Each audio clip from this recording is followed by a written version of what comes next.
Welcome to the Team Builder Leadership Institute. My name is Tony Roberts, Chief Transformation Officer of the Team Builder Leadership Institute. And I want to talk to you a little bit about leadership. You know, I was reading some LinkedIn comments today on a group. I'm in a bunch of groups on LinkedIn.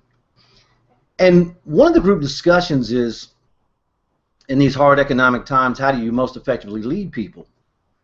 Well, part of the comments, one young lady had put that you have to walk the walk. You have to show them how to be a leader. And that, while that is accurate, what does walk the walk actually mean? You know, I see a lot of comments on leadership, and people say you want to set the example, you want to walk the walk. And of course, people say you want to be kind to people, you want them to like you. One of the gurus, John Maxwell, if you've ever read in his book, was very good information. I was watching one of his YouTube videos, and he was talking about how you want people to like you, which is not actually accurate. You're not worried whether people like you or not as a leader. What you need is for them to respect and trust you so you can lead, direct, and coach them. So what I wanted to do in this video is I wanted to talk about the four most prevalent leadership styles and which one is actually more effective. So when we think of things like walk the walk, talk the talk, set the example, we really have image in mind because people tend to talk like it's sort of a God-given ability. Well, leadership is not a God-given ability. Leadership is a learned set of skills.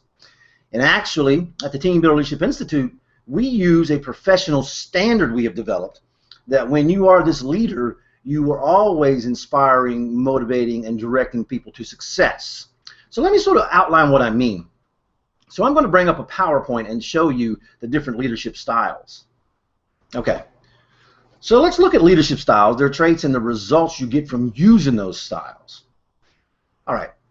First and foremost, our objectives. Our objectives are to identify the four most prevalent leadership styles and their traits, the traits of each of the four, and to identify which styles produce the most results. When I say the most results, what I mean there is the most effective results. When you're delegating or when you're communicating, when you're asking people to do things, you get what you want through this style. Okay. So the first style, this is the one most people are really familiar with. This is transactional leadership. Now, this is the oldest form of leadership. It's simply telling people what to do because you have the authority to do so. Of course, it's military leadership is another word for this, or that's another word for military leadership, how you want to look at it. But what transactional leadership is the leader rarely directs, they tend to criticize. That's if they're going to, they don't really provide training at all. What they do is criticize. So you didn't do that. That should have been done that way. Well, you should have done that. Well, I wanted that. So these are the kind of things you hear from that leader. Now, does not treat with dignity, respect, and honesty. One of the things that you will find is the most effective, successful leaders always, always, always treat everybody with dignity, respect, and honesty. That's how they build that trust. That's how they're able to coach and be credible when they're doing so. So, a transactional leader doesn't really care whether they treat you with dignity, respect, and honesty. As a matter of fact, the transactional leader thinks it's okay because they're the boss, they have the title, they have the authority. It's really okay to treat you any way they want to as long as they get the job done. That's all they're concerned about. So the communication tends to be very top-down, from top to bottom. If a transactional leader asks your opinion, really the safest thing is to give them their opinion, because if yours doesn't agree with theirs, then that's going to upset them for the most part. They often micromanage. They don't develop employees. They expect you to develop yourself, or they just fire you and get somebody else, is their mentality. As a matter of fact, in that same group discussion I was discussing earlier, there was a gentleman who put, because I had actually talked about how if you have the right skills, the workplace is really fun, it's challenging, it's rewarding, and his comment was something to the effect of, wow, he wished that was really true, because in his work environment, you know, they always talk about, well, just fire them and replace them. In other words, there's always that tacit threat of termination, and that's really, they think of people as a dime a dozen. And while everybody is replaceable, we do know that you're much better if you get people who want to be there than try to force people to be there. But, you know, lots of research shows you're more effective when the employee wants to be there as opposed to feels they have to be there. So the transactional leader doesn't really care and doesn't develop. They just try to beat the work out of people is what it comes down to. And usually not physically, but it's verbally. All right, little, if any, relationship. Transactional leaders feel that they are above the employee, so they really don't reach out at all to try to build any kind of real relationship. Do so because I said so. So I say you do. That's the transactional leader. And you know, that's where you've probably heard that old adage. When I say jump, you say how high. That's a transactional leader. All right. Transactional leader is focused on their self, on what they want, on their promotions, their success. They really don't care about the employee's success. In their mind, that's the employee's job to care about their own. Transactional environment is rigid and it's constrictive. In other words, they give you all these rules and they want you to stay within the rules. And the rules don't even have to be based on the result. Transactional leaders do things that they want. Many of them, you could even use the term control freak in certain instances, because many of them just want you to do it their way. They don't care if it's the best way. They just want it their way. So it's very rigid and constrictive. Strict control.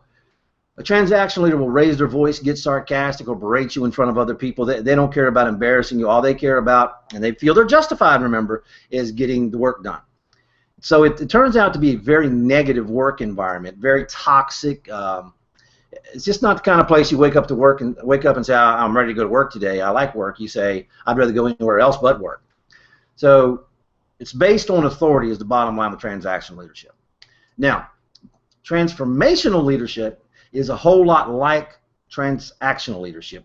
The main difference being transformational leaders will develop the people that are closest to them. So transformational leaders will get a small group of people that are buy into their vision. They're very visionary leaders. And what they will do is develop and take care of those people. But pretty much everybody else they treat transactionally.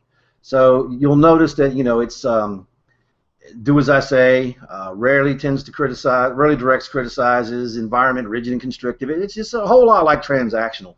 As a matter of fact, the difference would really be where the transformation or transactional leader would just continue to beat the work out of you verbally. Transformational leaders don't like anybody in their organizations who don't buy into their vision. So if you let it be known you don't really care about their vision, they're going to invite you to go somewhere else. And that's the main difference. Other than that, they're pretty much a transactional leader unless you're in their in-group, their small group of people they feel are necessary allies. Then they will treat you a whole lot better. But they're still transactional in nature, and it's still based on authority. Now, then there's the values-based or spiritual leadership. Now, the reason I'm sharing these particular styles with you, because a lot of you have probably heard of situational leadership and authoritative leadership and different leadership hypotheses and theories. But when you really do the research and you look at behaviors of people, it comes down to there's these four, okay? And this is the third of those. This one's been called values-based, spiritual. Let's have several different names. Now understand, spiritual has nothing to do with religion. Okay, so this is a person who really, they're usually a pretty nice person, and they really don't like to direct people a whole lot. They'd rather people just do what they need to do, whether they know what it is or not. They do believe in open omnidirectional communication, where the other two, it's top-down communication. This leader does treat everybody with dignity, respect, and honesty. Now, the problem comes in is when they really expect you to know what to do and figure it out yourself. They're very laissez-faire in their support, guidance, and management. They don't really want to lead you. They want you to lead yourself. And so if you've ever had this kind of manager or leader, you find that this is just as bad at times as one of the other two more negative people, because this person never gives you real guidance on what needs to be done, how, and when. So that does create some negative emotions in the environment, because people feel frustration from this leader, and they're not getting mistreated, but they're not being supported, taken care of, directed. And so even though the leader is non-confrontational and focused on group happiness, the environment is not structured, it's not challenging. And this leader still uses their authority as far as position, but they don't really actually, this is not someone you would really hear that say, you know, I'm in charge. They wouldn't use it like that. The conversation is, if it ever comes up, I am the leader, but they really don't talk about that. As a matter of fact, in some situations, they don't look like the leader at all, because they really don't step up and take it. They're again, and this is a general outline, not all of them are like this, but values-based leaders have a tendency not to provide the support, guidance, and management needed, not to get rid of the negative emotions of others. That's one of the things you've got to do. Where the other two, transformational, transactionals, they actually generate negative emotions every day. This one doesn't generate negative emotions, but the values-based or spiritual-based leaders, they don't really get rid of negative emotions that the other people bring. They don't address things because they're non-confrontation. So now what we're going to look at, this next leadership style is the one that we teach and train at the Team Builder Leadership Institute. This next leadership style is how you marry these together to come up with a much more effective leadership style. So we call it goal, structure, culture, or GSC leadership. Now, the communication is always positive, goal-focused, mission-oriented, and omnidirectional. So here you have a leader that removes negativity. If he hears a negative statement from one of the team members, he addresses it and gets that out of the way. He does not let any member hurt the morale or the environment. He or she always are positive and focused on the goals and mission, and their open communication, meaning you couldn't have a situation where someone comes and says, well, when you talk to Bob, would you tell him? This leader would look at you and say, well, why can't you talk to Bob? Well, I just thought maybe you don't know. No, you talk to Bob. I appreciate you sharing with me the information you're going to give him, but go ahead and give Bob that information so he can get to working with it now. This person not only promotes omnidirectional communication, they demand it. The leader teaches, trains, and instructs at every contact. So this leader is one where the other ones don't teach, train, a whole lot.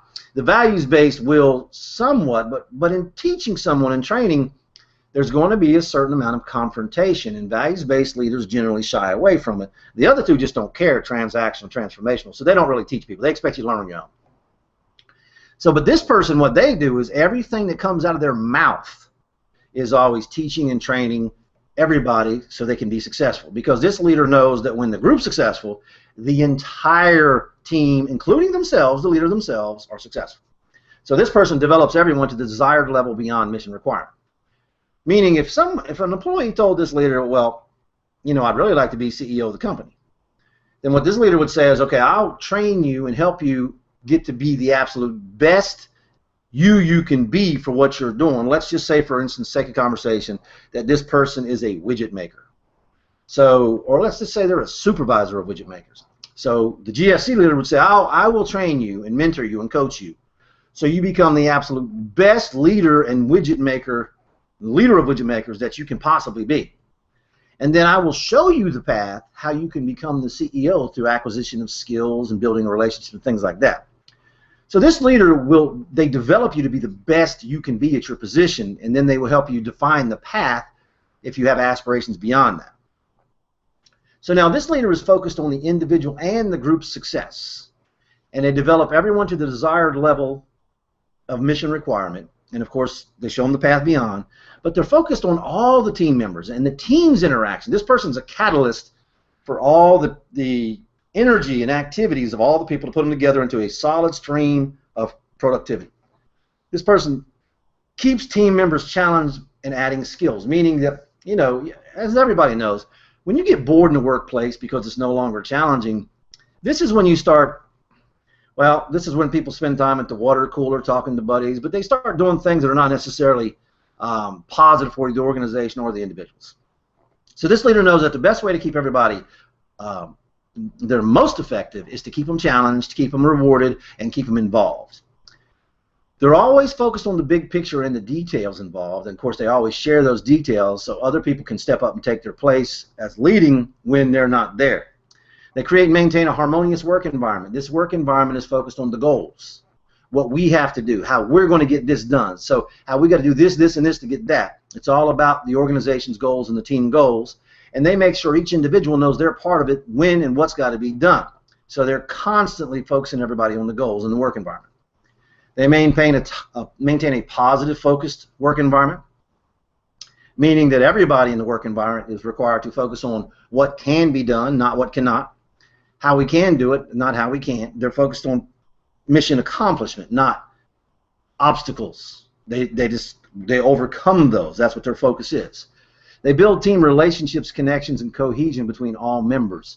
So in order to have a good team, everybody doesn't have to love each other or like each other per se, but they do have to treat each other with dignity, respect, and honesty so they can work together well and have a good cohesive relationship.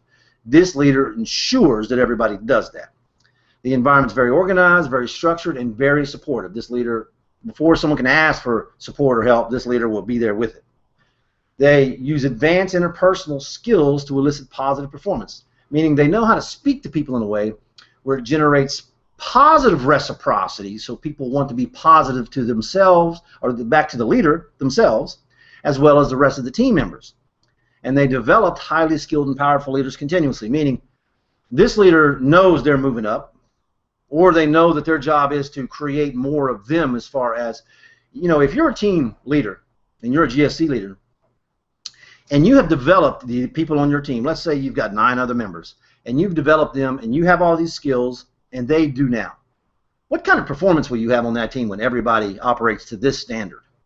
That is what it's all about. That leader, the leader for a GSC leader, you know, after the first few months and they get everybody developed, life is so easy for them. It's just they have to do things to keep themselves challenged too, because the team knows what to do and when to do it and doesn't need the leader around to do it. So this person leads through offering choices and getting commitments. This person doesn't come up and say, go do that. This person will come up and say, okay, so we need this result. How do we go about it? And then they get the person to say, well, we could do this. Okay, but what about this? Well, we could do this and this. Okay, but what about this? Well, if we did this, this, and this, it would get that. Would it? Yes. Okay, will you do it for me? Yes, I will. Okay. And so what this leader does is gives choices and then gets commitments.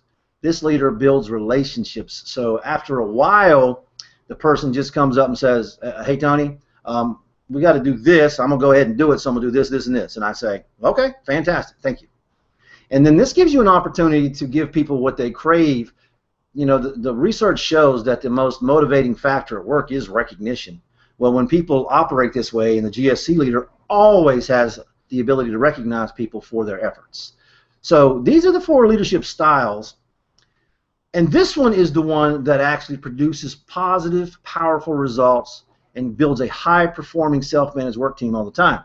So when people say things like leaders should be nice and take care of people and walk the walk, well, there's skills involved. And when you learn how to be this leader, and this, by the way, is what the Team Builder Leadership Institute teaches in several different programs, one being an online program. I was looking online, and I saw a program by the Dale Carnegie Institute, and they had a program where you learned about leadership over 7 Thursdays once a week. You know, in other words, you went every Thursday.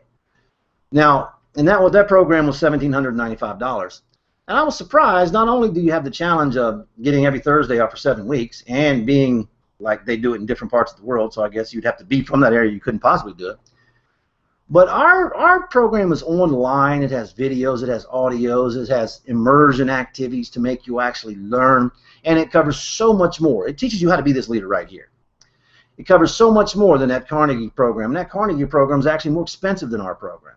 So learn the skills. If you really want to be a high-performing leader and life be easy on yourself, where you have no conflict, no confrontation, everybody comes to work smiling, does what they're supposed to do, leaves smiling, then add the skills. It's not just walking the walk. What walk? How do you do it? How do you walk it? What example do you set? This is the example to make a high-performing, self-managed work team.